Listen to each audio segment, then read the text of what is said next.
Distinguished Mr. President, dear Volodymyr, dear Excellencies, Presidents and Prime Ministers, dear Ukrainian friends, today's event is of special importance and it is taking place in free and proud Kiev. Putin wanted to conquer Ukraine within 3 days. He did not manage to conquer it within 3 years, and he never will. This is the true measure of determination and faith in freedom and independence of the Ukrainian people. Ladies and gentlemen, Poland is running and will continue to run a consistent policy towards Ukraine. Poland stood with you when, as the first country, we recognized Ukraine's independence in 1991. We supported you during the Orange Revolution. We stood with Ukraine when President Lech Kaczynski warned the world against the possible Russian invasion of Ukraine in 2008, when Russian tanks were pushing towards Tbilisi.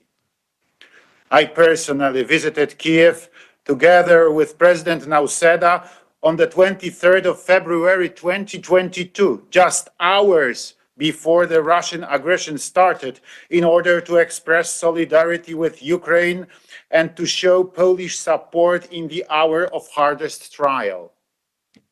Therefore, rest assured that you can always count on Poland and that we will never abandon independent and democratic Ukraine.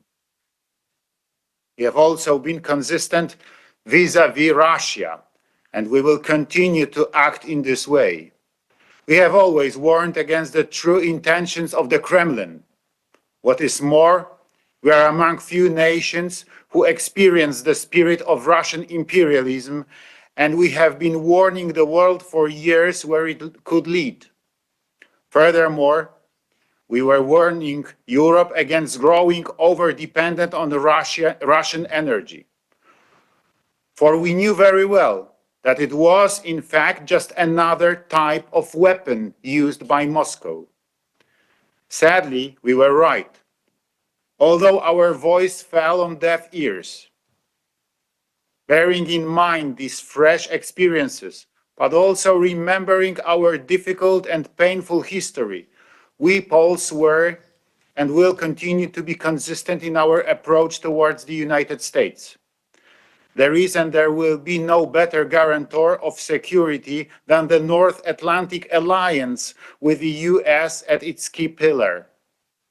That is why during my presidency for 10 years, I have been consistent in my efforts to increase America's presence in Poland and across Europe.